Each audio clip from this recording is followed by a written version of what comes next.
filter through this land of ours and fill a sportsman's dreams.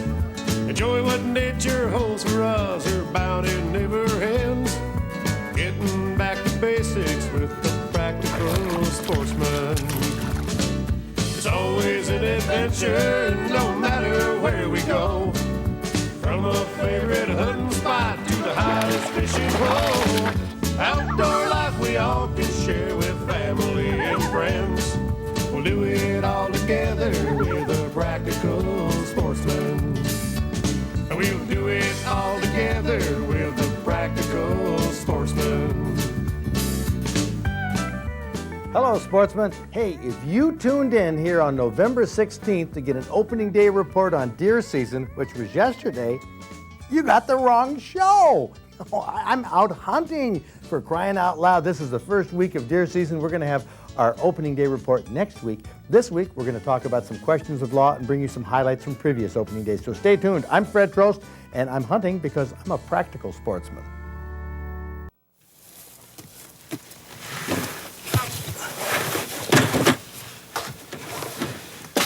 When I was a kid, I would have loved this.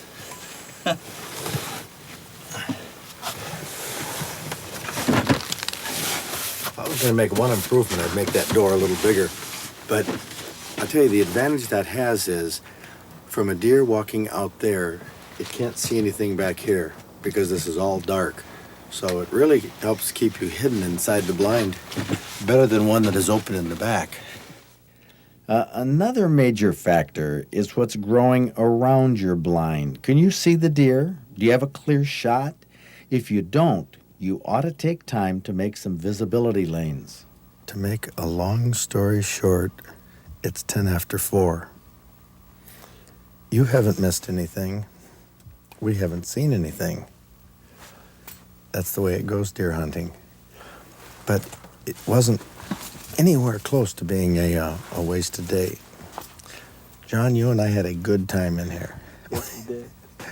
We had lots of laughs, goofing around, watching for deer all the time, but they just weren't coming through this area. But we know John was here hunting in a tree stand that we could see from here just 2-3 weeks ago, and this place was swarming with deer on one afternoon. It still could happen in the last hour before sunset. So that's what we're waiting for. We're going to be real quiet here after I stop talking, focusing on every little movement in the brush. You know, to increase our chances, we should have come here and knocked down some visibility lanes. There could be deer walking, 75 yards, even 50 yards away that we don't see. A few visibility lanes cut through there would have made a world of difference.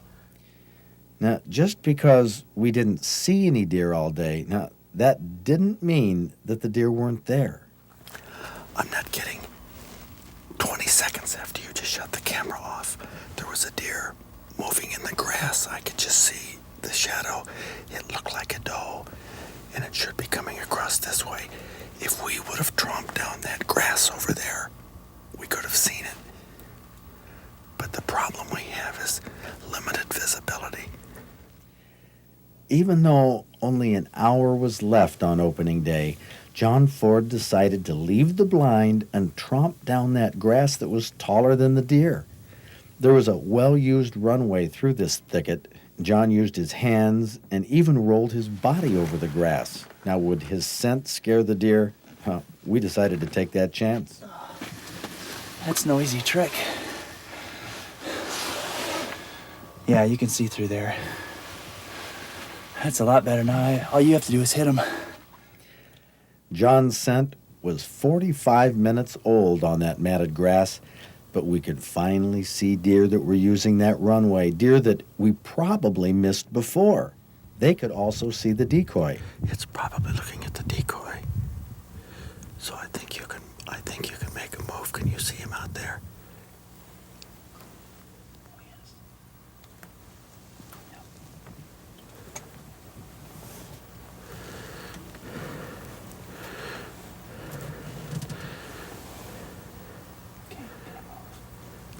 Yeah, you can move. Put my arm Okay.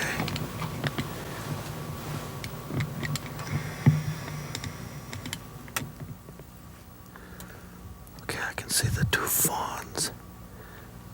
The two fawns are looking. One of them is looking this way. I can't see the mother, I don't think. She's on the right. Yeah, I thought.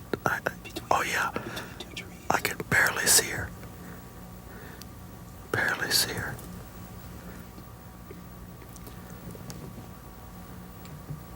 Okay, there, all three of them are together. Yep. Boy, all we need is a buck. Maybe a buck will come following those three. I think they're looking at the decoy. What do you think? Yeah, definitely. Look at the decoy. They'd be more nervous if they thought it was something strange.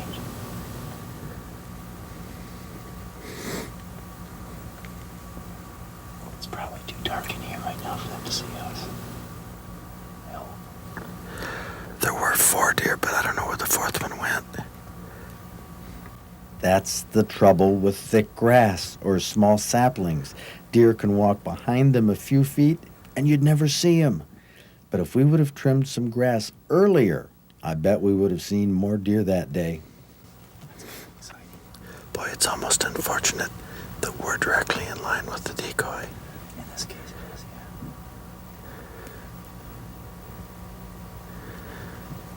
yeah. Okay, it looks like they're looking over where they came from. Maybe some more deer will be coming out. What time is it?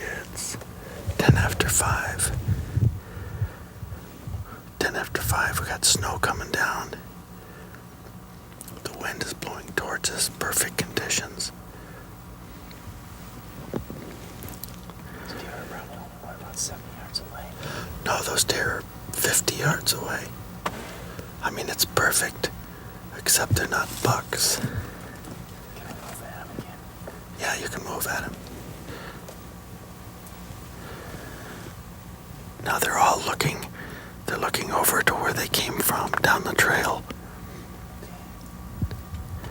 Now they're looking this way, but maybe something will be coming up from behind.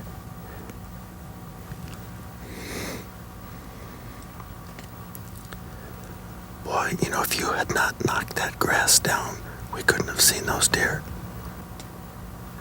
I'll bet you they've been moving there all day. You know, that is right where you rolled in the grass. I know. And you did that probably, what, half hour ago? Yeah, 45 minutes ago. And those deer aren't bothered at all by that. I'll tell you what, if that decoy wasn't there, those deer would have been long gone. 2 things kept those deer in front of us. The grass that John matted down gave the deer a look at the decoy, which captured their attention. Now, we could have cleared visibility lanes earlier, and I wish we would have, but we didn't. But opening day in the Tawas area still had an exciting ending. The simplicity of deer hunting. Just sitting out there in a blind waiting for the deer to come through. It seems real simple, doesn't it? Well, basically, that part of hunting is. There's another part of hunting that is quite complicated and getting more so every year, and that is the questions of law, the legislation and the rules and regulations that have come down on deer hunters. Now, last week we were at the Saginaw Gander Mountain store where we talked to sportsmen about a number of different questions of law. Some of them went on last week's show, and some of them we're going to talk about right now.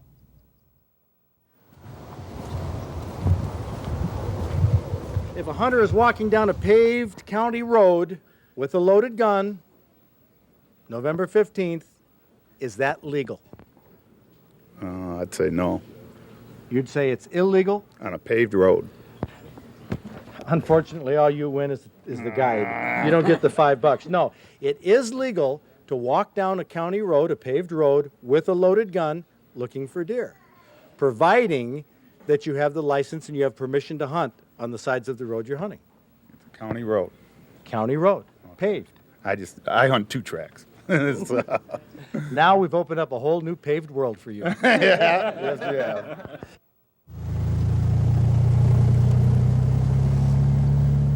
Now, picture this. There's state land on one side of the road. There's private land on the other side of the road. Now, does your right to hunt along the road, do you get an extra 60 or 100 feet onto the private land consistent with the easement that goes with the highway? The easement that goes with the highway? Yeah, you know there's an easement there. Yeah. Uh-huh. Okay. Now, does that easement cover hunting as well? Can you hunt that land for free without asking permission? If the easement's in your name, you can. If it's not in your name. No, you have to get permission. Hey, we got a $5 winner. That's right. That's right. The rule of law here, the rule of law is that the landowner may have an easement that extends from the middle of the road onto his property, but for hunting purposes, he owns all the way out to the middle of the road. Very good. Now I got a question for you. Okay. You're driving down a road, you see a deer. Can you jump out and hunt it? You're driving down the road and see the deer. Can you just jump out and hunt it? Under what conditions couldn't you? Is if you don't have permission to hunt that land. Very good. This is a simple principle I've been trying to pound home that people have asked about. If you don't have permission, you can't hunt it unless it's state land.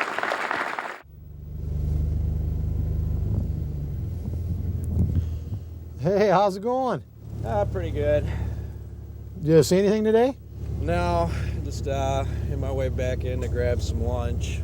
Well, you got a heck of a hike if you're going back into town. You want to ride? Well, sure. Well, But I don't have a case for the gun. take and unload it, and I've got a duffel bag right in the back. Put it in the duffel bag. Okay, but are you sure that's all right? I mean, I thought it's supposed to be a case. Duffel bag, gun case, what's the difference? It makes sense. What is the definition of a case for a gun? Would a duffel bag do? No, Why not? because it's wide open and anybody can get into it. And if you're talking like in the back of a truck, you can't do it. Is there any law that says this? No. Are you just fishing there?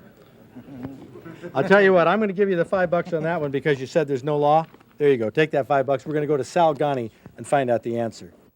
Well, Fred, we reviewed the laws and we cannot find any clear definition of what a case is. A case can be what you typically know as a gun case, or it can, I think, according to the laws or the lack of laws, be a duffel bag. The intent is to have the weapon in some type of item that's closed or zipper shut. A duffel bag, I think, could constitute a case. It's got to be cutting right downhill here. It can't be too much farther. There's some. There's some, yeah. Yep. You have tracked a deer until midnight. Mm-hmm. Yep. What did you use to see as you were going through the woods? A flashlight. Did you have your bow with you? Yes. Was that legal? No. I know it wasn't, but I figured I'd run up on it wounded and I'd have to shoot it again. And you would have taken that chance knowing that it was against the law, but feeling that it was the Yes. ethical thing to do? Yes. Being that it was wounded, I mean, you're wasting a deer, more or less, is what you're doing. I'm going to give you the $5 for the correct answer, that it is illegal. In fact, in the hunting guide, does it matter if you have your gun or your bow with you while you're tracking it? After hours, I think it would be, yeah. I mean, after dark, I mean, you're more or less, you could take the chance to shoot another one. I mean, violating right there. But if you didn't have your gun or bow with you, would it be legal to track that deer until midnight with a flashlight? I think so, yeah. I got to take the $5 back. Because, no, if you look at the hunting guide, it says it is unlawful to use an artificial light in hunting, pursuing, or killing any game animal. Pursuing to Plus the fact you were out there with a flashlight pursuing that animal after the close of the hours. Yeah, I was, yes. Okay, for admitting it, I'll give you the $5 back. But that is a tough one. You know what this means is that it is illegal to use an artificial light to track a deer after dark. The law deals specifically with artificial light and what you can and cannot do. You can, from December 1st until October 31st, track or pursue the animal that you've shot without a weapon up until 11 p.m. From 6 a.m. to 11 p.m. you can pursue that animal. You can look for the animal dead or alive. However, in the month of November, you cannot pursue that animal with an artificial light, any light whatsoever. Even if you don't have your gun with you? Even if you don't have your gun with you. On what basis? That's what the law says. Oh boy, these questions of law can go on, and we'll have them as a regular part of our shows in the future because it's important that sportsmen understand, well, as best they can, how the laws apply to different situations. Now, there's some other laws that apply to hunting that are very important. See, I know what's coming up, that's why I'm laughing. I'm thinking of laws of physics, laws of optics, laws of the weather and this type of thing. We had an opening day a number of years ago up in the UP where, well, my glasses were a bit of a problem. Take a look at this. It's 20 after 7 here on opening morning. We're on a knoll that is overlooking a little aspen stand and the tail end of a swamp that is right by a rye field, a big rye field. Jimmy Butler's potato farm is right here. A lot of deer are in the rye field in the morning and they move into here and through here to bed. We're on a knoll, and on this knoll it sort of splits the deer runs. So they come from that field and they go both directions. We only saw a couple deer out in that field a few minutes ago. Nothing has moved through here since daylight. We've had some rain mixed with snow. Wind has been gusting on and off. Not bad conditions, but not the best. We need a few more deer. Well, we'll just wait them out. Well, we couldn't wait as long as we planned, though. Seemed that the weather got the best of us. Here we are, sleet, freezing rain coming down. It's only 5 after 8, but we had to abandon the blind. Our camera was getting soaked, everything was getting soaked. We didn't see any deer. So here we are out on the road, which you can see. We have a lot of sleet on the road. Not the best opening day conditions by a long shot, but we know bucks were taken, and we're going to go out and talk to some people who've had some success. Remember, that was my plan, but first, a quick check of a small swamp. Well, the rain is pelting down right now. It's only about 8:15 in the morning on opening day, and this really dampens the enthusiasm of hunters, dampens the activity of deer, and it makes it all around miserable. It's going to be tough driving getting back to the Mackinac Bridge. We're going to give this one last shot here. Now, Jeff is going to be working from that barn back through this swamp, and usually we kick out some deer. At least that's what Jimmy Butler says. We'll be kicking deer out here that may come right across this bean field. I'm going to be down in the corner. Maybe I'll get a shot at a buck. I don't know. It's our last chance, our last hope. Well, I thought at the time that this was our last hope, because I had told everybody else that by 10 o'clock or so, I'd quit hunting. John Ford and I would head across the UP talking to successful hunters. We could hear their gunshots.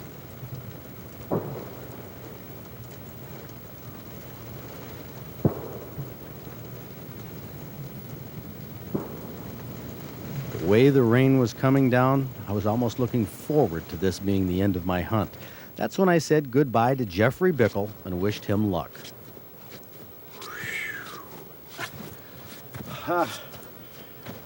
Well, we squirted about, 16, 18 deer out of there. What'd you think, Jeff? Yeah. So what are you going to do the rest of the day? Well, go eat something and then head back out to the woods probably. You're going to sit? Yeah. Probably sit on the bean field here tonight and watch for that big buck. What do you make of it, an opener like this? Weather could have been better. Wind could have been down a little bit. I don't think the deer are moving too much this morning.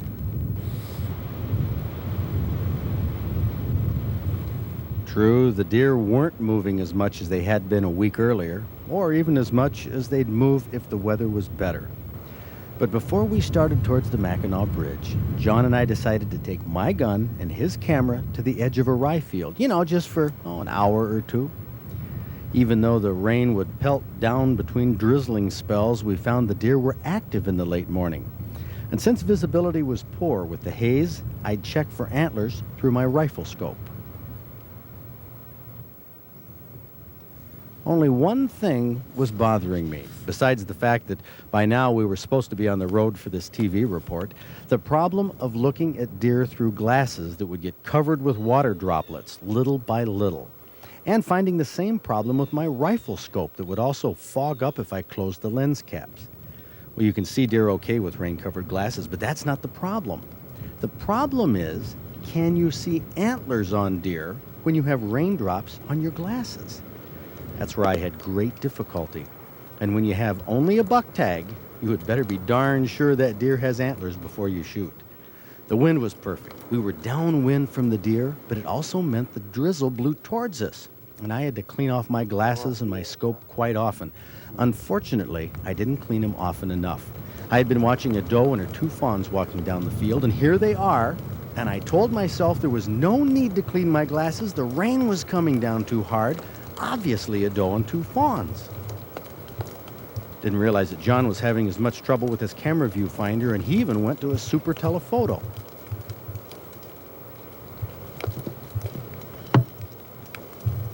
On a TV screen, those antlers are obvious, but we couldn't see them until the buck got within 100 yards. I would have sworn it was a doe. It's a buck, dude. It's a buck. What? It's a buck. Okay, where? Left. That's a buck. Yes, the 4-point. I could barely see the antlers through my glasses. John could only make out 4 points in the viewfinder. Here on TV, we saw it was at least a 6, probably an 8-point with the brow tines.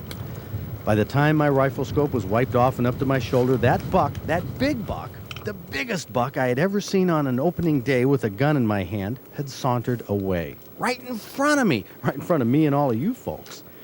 I should have cried over that one, but you know, as I cleaned those glasses off, I was still under the impression it was only a little 4-point.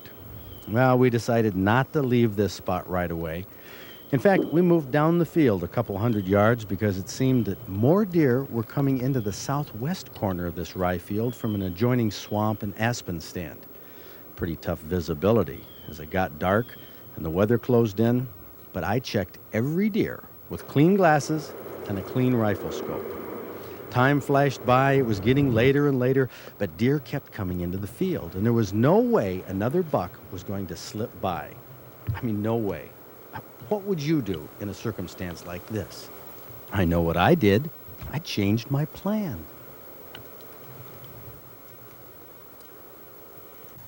Well, you know, my plan was to leave at about 11 o'clock and go to the eastern end of the UP, the bridge, interview hunters on the way. I got to apologize to you. You're going to have to interview the hunters. I'm trapped. I can't leave the western end of the Upper Peninsula. The deer have me penned in, hemmed in. I'm afraid if I made a move, you know, it'd be all over for me. So I've got to stay here until dark. John and I decided that we've got to do this. Of course, there's got to be a buck coming out here sooner or later. We have 11 deer in front of us right now. They've been filtering out for the past couple hours. I just wish I could leave and go interview some other hunters, but I don't know, this is one of the toughest decisions of my life. No, don't believe that for a minute. It wasn't a tough decision at all. But who could blame me, though, for spending the entire opening day hunting with this many deer around? Time to check for antlers. Oh, shoot. One thing about this weather.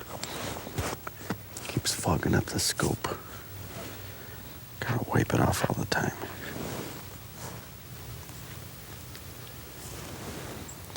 And my glasses. Now I can check for antlers. Nope. Ooh, the little fawn back there jumped at something. Maybe a mouse.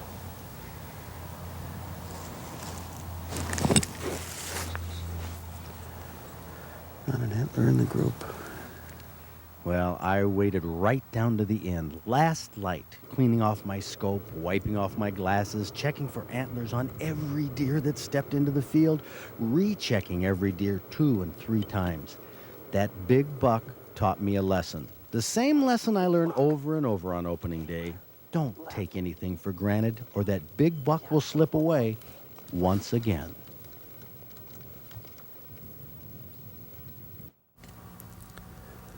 Boy, you know, if you had not knocked that grass down, we couldn't have seen those deer.